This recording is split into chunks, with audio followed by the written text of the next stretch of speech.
Me llamo Carmelo, tengo 32 años y soy de la Ciudad de México.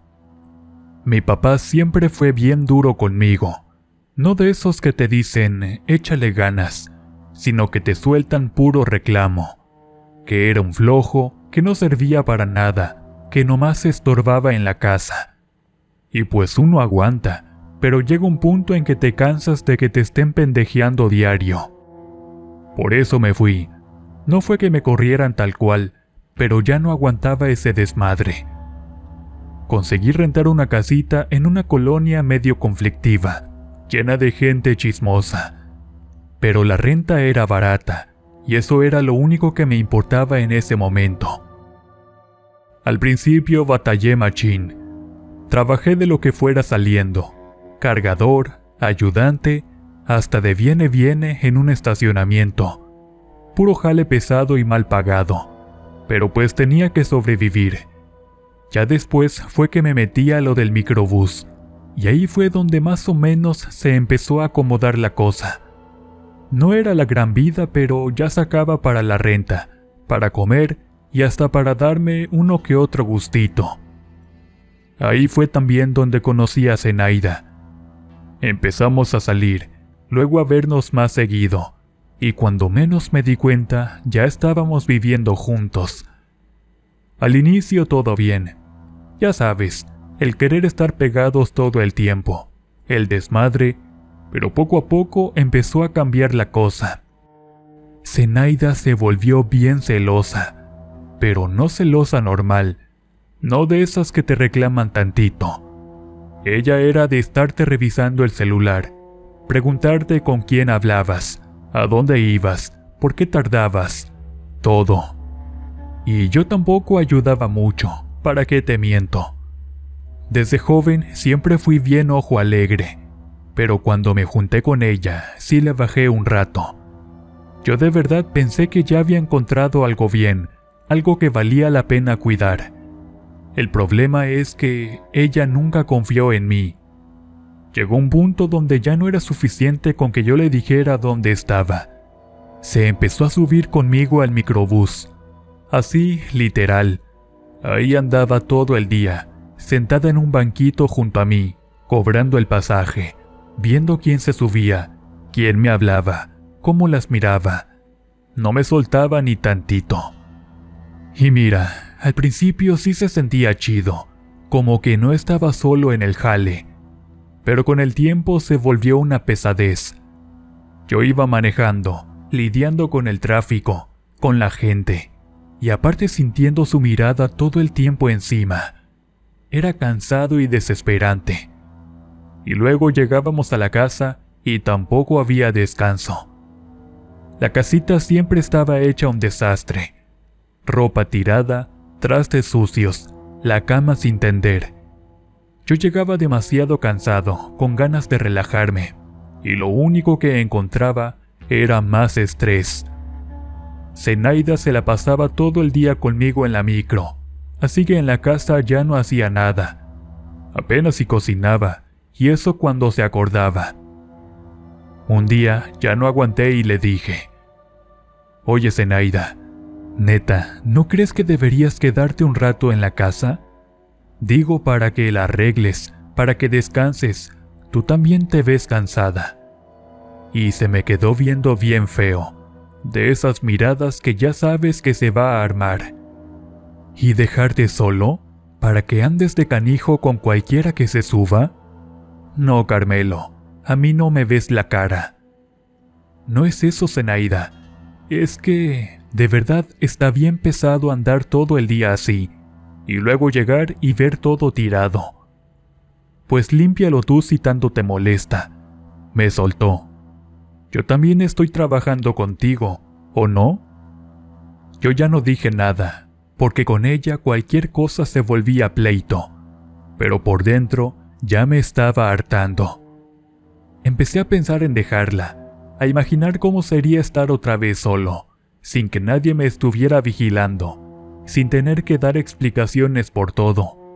Pero también me daba cosa. Y justo cuando estaba en ese rollo, pasó lo que cambió todo.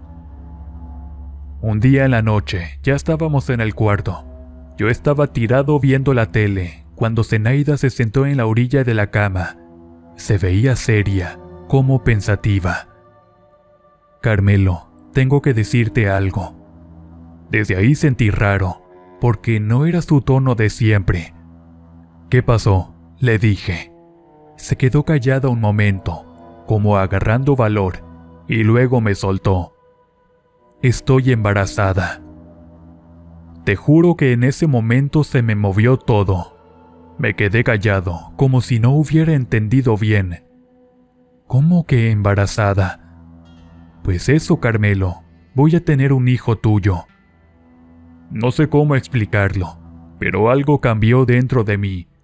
Como que todo lo que traía de enojo y de fastidio se hizo a un lado por un momento. Me imaginé al chamaco, me imaginé siendo papá, enseñándole cosas, llevándolo conmigo. No sé, pero me pegó fuerte. ¿De verdad?, le dije ya más bajito. Sí, ya me hice la prueba. Yo me acerqué y la abracé. No era algo que yo estuviera planeando, pero en ese instante sentí que tal vez era justo lo que necesitábamos, como una oportunidad de empezar bien las cosas. Yo andaba como si me hubiera sacado la lotería. En la micro hasta andaba más contento. Le contaba a mis compañeros. Le prometí a Zenaida que iba a cambiar, que ya no iba a andar de mujeriego, que me iba a enfocar en la familia, en sacar adelante al niño. Y lo decía en serio, o al menos eso creía en ese momento. Pero Zenaida seguía igual, seguía desconfiando, seguía queriendo estar encima de mí. Aún embarazada, ahí andaba en el micro, hasta que el cuerpo ya no le dio. Como a los 2 meses empezó a sentirse mal. El traqueteo le afectaba y tuvo que quedarse en la casa. Ahí fue donde empezó otro capítulo, porque yo me quedé solo en el micro, y también con la libertad que no tenía desde hace mucho. Al principio traté de cumplir lo que había prometido. Me enfocaba en el trabajo, en llegar a la casa, en portarme bien. Pero pues, uno es como es, y las tentaciones estaban ahí. Fue entonces cuando apareció Soraya. Ella era nueva, trabajaba checando los boletos del pasaje. Desde el primer momento llamó mi atención. Tenía un cuerpazo que no pasaba desapercibido. Notaba cómo los demás hombres se le quedaban viendo. Yo la veía seguido, porque coincidíamos en la ruta. Al principio eran miradas, luego saludos, hasta que un día me animé a hablarle. ¿Qué onda? Eres nueva, ¿verdad? No te había visto por aquí. Y ella se rió. Sí, apenas entré esta semana. Todavía ando medio perdida con las rutas. Pues, si quieres te echo la mano, le dije. Yo ya llevo rato en esto. Desde ahí se fue dando la plática, y sentí que no le era para nada indiferente. Yo trataba de no mencionar a Zenaida, de hacer como si estuviera soltero. Pero Soraya no era tonta, se daba cuenta de las cosas. Un día me dijo así directo: «Tú tienes mujer, ¿verdad?». Me agarró en curva, pero traté de hacerme el loco. «¿Por qué dices eso?». «Porque se te nota, pero tampoco me importa tanto». Cuando me dijo eso, sentí como si me hubieran dado luz verde, y ahí fue donde empecé a caer. En la casa la cosa con Zenaida tampoco ayudaba. Yo llegaba con ganas de tener intimidad, pero ella siempre me rechazaba. «No, Carmelo, no tengo ganas, me siento cansada», me decía dándome la espalda. Y yo ahí con todo acumulado, lleno de frustración. Pasaron los días, como 15 días más o menos. 15 días en los que yo nomás me quedaba con las ganas, con la cabeza dándome vueltas, pensando en Soraya, en cómo me miraba, en su lindo y tentador cuerpo. Hasta que un día me ganó todo eso. Ese día terminamos dando rienda suelta a nuestras pasiones. Se notaba que a Soraya también ya le urgía, así que después de terminar la ruta, la llevé para un motel. Y ahí fue donde empezó el problema de verdad, porque yo pensé que podía manejarlo, pero ni siquiera sabía en lo que me estaba metiendo. Te voy a ser bien sincero. Después de esa noche con Soraya, yo me sentía en otro mundo. Salí de ahí como si nada me importara, con esa sensación de que todo estaba bajo control, como si hubiera encontrado una salida a todo lo que me traía atorado en la casa. Bien equivocado estaba. Esa misma noche llegué al cuarto y vi la luz prendida. Desde ahí supe que algo no estaba bien. Zenaida estaba sentada en la cama, con los brazos cruzados, mirándome fijo, de esas miradas que ya traen pleito cargado. ¿Dónde andabas?, me soltó en cuanto cerré la puerta. ¿Dónde chingados andabas, Carmelo? Yo todavía traía esa sonrisa medio escondida, pero en cuanto la vi, se me borró de golpe. Pues en el trabajo, ¿en dónde más iba a estar?, le dije tratando de sonar tranquilo. Se paró de la cama de jalón. No te hagas idiota. ¿Crees que soy tonta o qué? Seguro ya andabas de cabrón con otras viejas, nomás porque yo estoy panzona. Así tal cual me lo dijo, con un coraje que hasta la voz le temblaba. Mira, ya bájale, le respondí. ¿Por qué siempre empiezas con lo mismo? Porque te estuve marque y nomás no contestabas. Me gritó. ¿Dónde estabas? ¿Con quién estabas? En ese momento saqué el celular, más por reflejo que por otra cosa. Y sí, tenía un montón de llamadas perdidas de ella, fácil unas 10 o 15. Ahí fue donde empecé a inventarle un sinfín de excusas. Es que no escuché, Zenaida. Traía el micro lleno. Había tráfico. Ya sabes cómo se pone esto. Luego se me descargó el celular, y cuando quise ver ya era muy tarde. ¿Y por qué no me regresaste la llamada en cuanto pudiste?, me dijo acercándose más. Pues porque estaba manejando, no podía, y ya cuando terminé, la neta lo único que quería era llegar a descansar. No es como tú piensas. Me quedé dándole vueltas, sacando excusas de donde podía. Le dije que había tenido un día pesado, que había pleitos en la ruta, que hasta un pasajero se puso agresivo. Puro rollo para tapar lo que de verdad había pasado. Poco a poco se fue calmando, pero yo la conozco. Su cara no era de alguien convencido. Se quedó seria, como guardándose algo. Mira, Carmelo, yo ya te dije, a mí no me ves la cara. Me soltó más tranquila, pero con ese tono que cala. Si me estás viendo la cara, te va a ir pero muy mal. No le contesté, nomás me acosté, dándole la espalda, fingiendo que ya quería dormir. Pero la verdad es que me quedé despierto un buen rato, pensando en lo que había hecho, y aún así no me arrepentía. Y así se fue dando todo. Empecé a buscar cualquier pretexto para ver a Soraya, que si coincidíamos en la ruta, que si la esperaba un rato, que si me atrasaba por trabajo, lo que fuera. Con ella se me olvidaban todos los problemas que tenía en casa. Era como tener otra vida. Llegaba con ella, platicábamos, nos reíamos y pues terminábamos en el mismo motel. Yo me sentía a toda madre. Mientras tanto, en la casa, Zenaida cada vez más desconfiada. Me revisaba más, me preguntaba más cosas, me hacía caras, pero yo ya estaba metido en otro rollo. Hasta que un día, todo cambió. Ese día vi a Soraya diferente. No traía esa actitud de siempre, ni esa sonrisa. Estaba seria, como preocupada. En cuanto me acerqué, noté que tenía los ojos llorosos. ¿Qué tienes?, le pregunté. Te ves muy mal. Se quedó callado un momento, como si no supiera cómo decirlo. Es que no sé qué voy a hacer, me dijo bajito. ¿Por qué? ¿Qué fue lo que pasó? Me miró directo, y ahí fue cuando soltó todo. Estoy embarazada, Carmelo. Te juro que sentí como si me hubieran aventado un balde de agua helada. Me quedé congelado, sin saber qué decir. ¿Cómo que embarazada?, le dije. Pues sí, y es tuyo. Yo no me he metido con nadie más. Hubo un silencio pesado. Yo debería haberme preocupado, haber pensado en el problema en el que me estaba metiendo.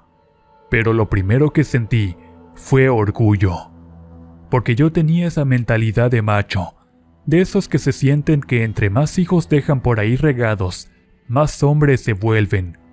Y en ese momento, en lugar de ver el caos que se me venía, me sentía hasta dichoso. No te preocupes, le dije agarrándole las manos. Yo me voy a ser responsable. Ella me miró como buscando seguridad. ¿De verdad? Claro, ese bebé también es mío. Y ahí se me olvidó todo lo demás. Que Zenaida ya tenía meses de embarazo, que apenas podía con una responsabilidad, y yo ya me estaba metiendo en otra. El tiempo empezó a pasar, y todo se me empezó a complicar. El dinero ya no me alcanzaba igual. Lo poco que ganaba en el micro tenía que dividirlo sin que Zenaida se diera cuenta. A una le daba, a la otra también, y al final ya no rendía. Zenaida empezó a notar eso.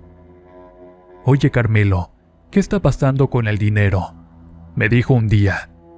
«Antes alcanzaba más». «Es que todo está más caro», le respondí. «Ya ves cómo sube todo». Pero no se la creyó. «¿O será que ya andas con otras y les estás comprando cosas?», me soltó. «Porque a mí ya no me das igual». «Ya estás otra vez con lo mismo», le dije medio molesto. «Ya te dije que no». «Es que no me cuadra, Carmelo, no me cuadra nada». Y así cada vez más seguido. Los reclamos, las dudas, la tensión, todo creciendo. Pero yo seguía en lo mío. Pasaron los meses y por fin Zenaida se alivió. Nació el niño, y la neta, cuando lo vi sentí un chingo de emoción. Era mi hijo, mi sangre, pero al mismo tiempo yo ya traía otra historia encima. Después de la cuarentena, cuando ella apenas se estaba recuperando, pasó lo que terminó de destapar todo. Ese día yo estaba en el micro, en un descanso. Estaba sentado, medio relajado, cuando vi que Soraya venía caminando hacia mí. Ya tenía la panza bien notoria, como de unos 7 meses o un poco más. Se subió y se sentó a mi lado. «Necesito que me ayudes», me dijo. «Es que ocupo dinero. Le pedí prestado a una vecina. Tuve que ir al ginecólogo y ya me dijeron que es niño». En cuanto dijo eso, se me iluminó la cara. «¿Neta?», le dije sonriendo. «Sí, es varón». No sé qué me pasó, pero me dio un gusto. Me acerqué, la abracé y hasta un beso le di ahí mismo. Y en eso... «Ah, con que aquí estás». La voz de Zenaida me cayó como un golpe. Volté y ahí estaba parada, con una cara que hasta se me salieron los ojos de verla. «Eres un sinvergüenza, Carmelo», empezó a gritar. «Ya sabía yo que andabas de infiel». Soraya se quedó sorprendida. «Mira nada más, bien abrazaditos», seguía Zenaida. «¿Desde cuándo? ¿Desde cuándo me ves la cara?». Yo no sabía ni qué decir. «Zenaida, espérate, déjame explicarte». «Cállate», me gritó. «Una señora me vino con el chisme desde hace meses, y yo aquí aguantando. ¿Sabes por qué me aguanté? Porque estaba embarazada. porque estaba esperando a que me pagaras el parto. No tenía de otra. Pero ya me alivié, Carmelo. Ya no tengo por qué seguir aguantando tus porquerías. Luego volteó con Soraya. ¿Y tú? ¿Qué? ¿No te dio vergüenza? Sabías que era un hombre ajeno y te valió madre. Soraya apenas iba a decir algo, cuando Zenaida se le fue encima. La agarró de las greñas y la jaló con una fuerza que ni yo esperaba. La bajó del micro a puros empujones, y Soraya perdió el equilibrio. Cayó de panza en la calle. Ese golpe se escuchó seco. Por un segundo nadie se movió, y luego empezó el caos. Soraya se llevó las manos al vientre y empezó a quejarse. Después vi la sangre, y ahí fue donde me cayó todo el peso. ¿Qué hiciste, Zenaida?, le grité. Me bajé corriendo tratando de separarlas, pero ya era tarde. Soraya estaba pálida, temblando. Llorando, me dijo que le dolía mucho el vientre.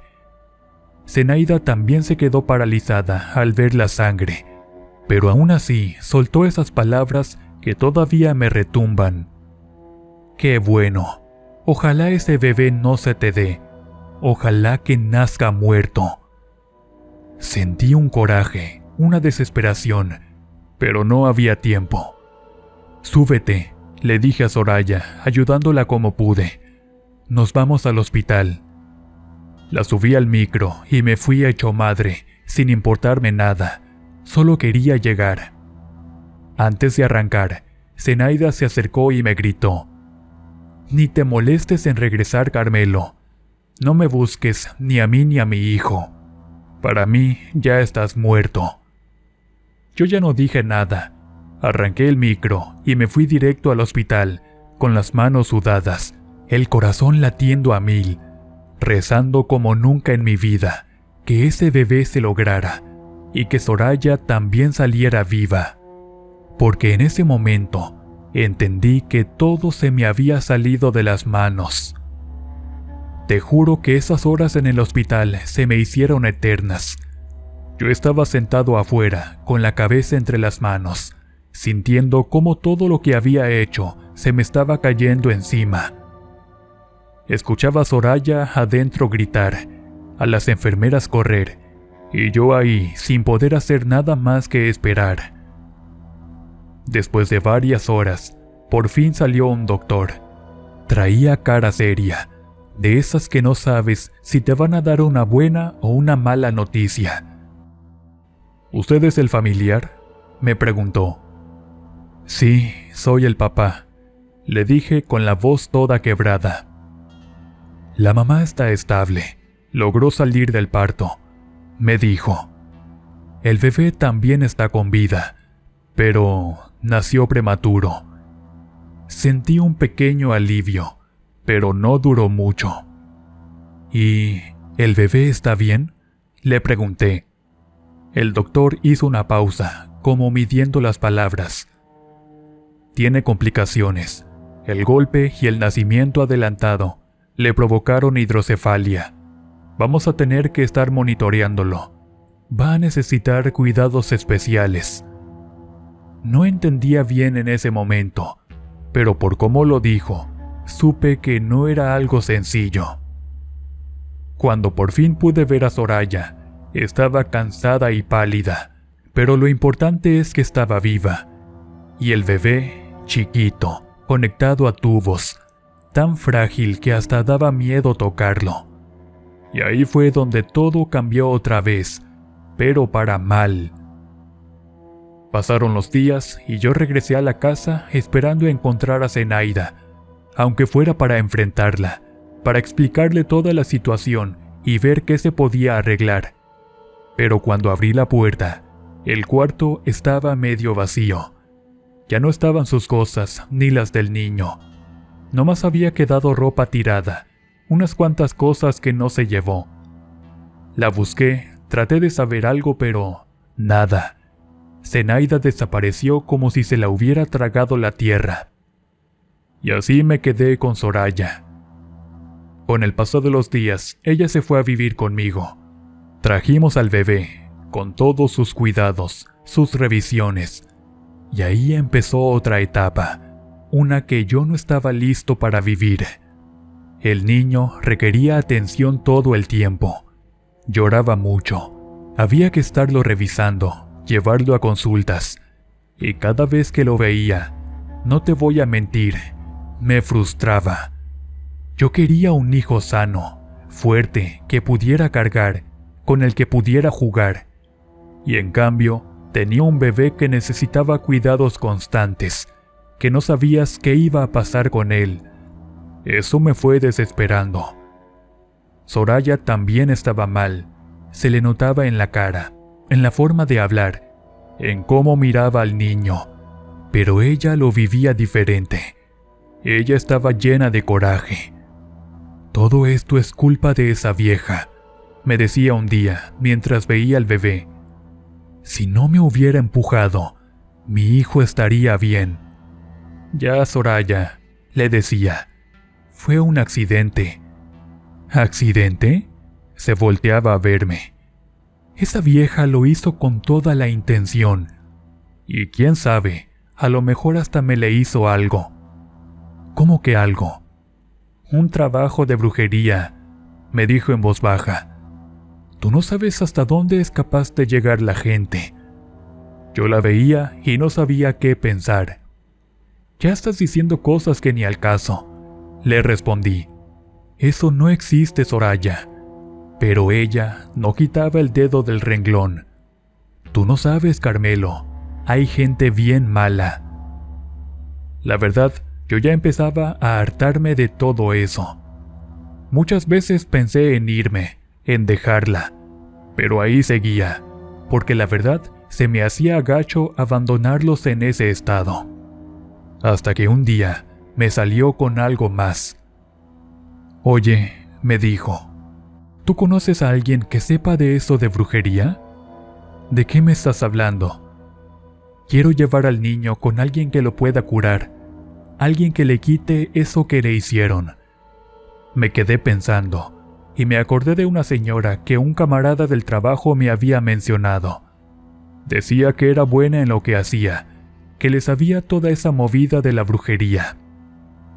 Pues, conozco a alguien, le dije, pero no sé si sea buena idea. Llévame, me dijo insistente. Por favor, Carmelo, por mi hijo. Y entonces acepté. Fuimos con esa señora. Vivía en una casita humilde, llena de animales por donde sea, y todo desarreglado. Hasta parecía una casa abandonada. Soraya estaba decidida. Yo, la neta, iba más por acompañarla. Cuando llegamos, Soraya me dijo, «Quédate afuera con el niño, yo entro sola». Eso se me hizo raro. Le pregunté por qué. «Porque así tiene que ser», me respondió. Y pues me quedé afuera con el bebé en brazos esperándola. Desde ese día empezamos a ir cada semana. Yo siempre me quedaba afuera. Ella entraba sola. Salía seria, pero nunca me decía exactamente qué hacía ahí dentro. Y así estuvimos como un mes, hasta que de pronto ya no quiso regresar. ¿Ya no vamos a ir?, le pregunté.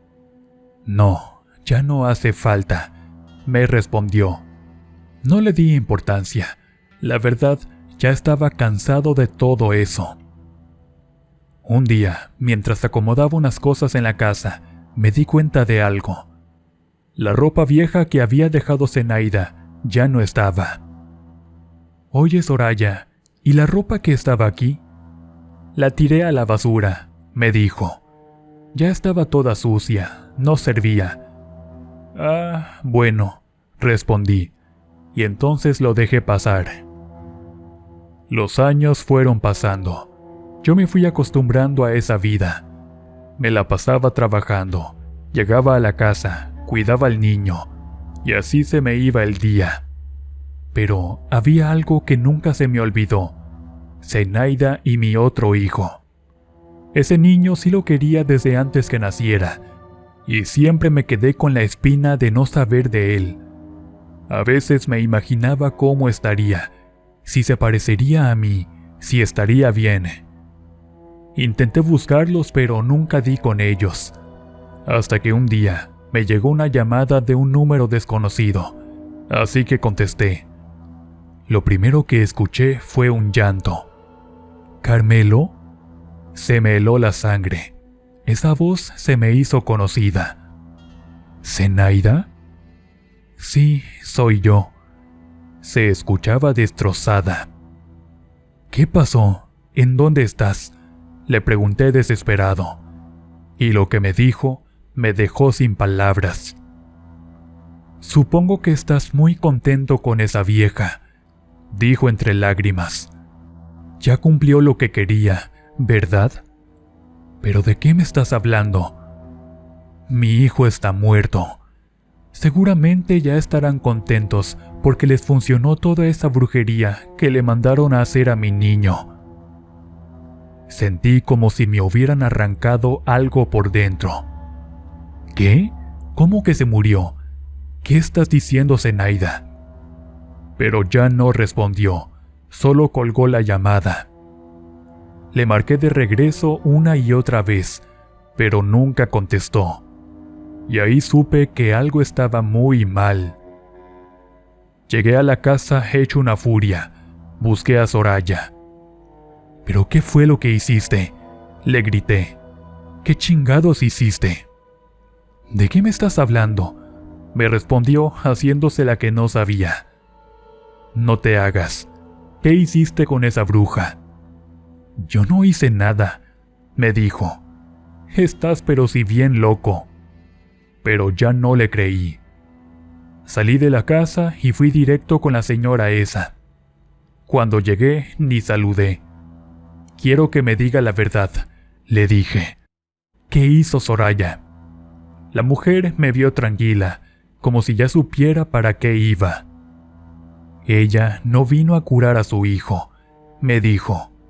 Vino a pedir un trabajo de muerte para lo más querido de una mujer llamada Zenaida. Me trajo una ropa de ella y de un bebé también. La verdad es que me pagó buen dinero para que le hiciera ese trabajo. Ahí se me vino todo encima. En ese momento entendí todo. La ropa que había desaparecido. Regresé a la casa y enfrenté a Soraya. «Mataste a mi hijo», le dije. Ella ya no lo negó. Se quedó callado unos segundos y luego habló. Pues claro, esa maldita tenía que pagar por lo que me hizo, lo que le hizo a mi hijo. «Estás enferma», le respondí. «Gracias por llevarme con esa señora», continuó. «Es muy buena, porque el trabajo sí funcionó. No aguanté más. Lárgate, lárgate de mi casa y de mi vida». Entonces se fue.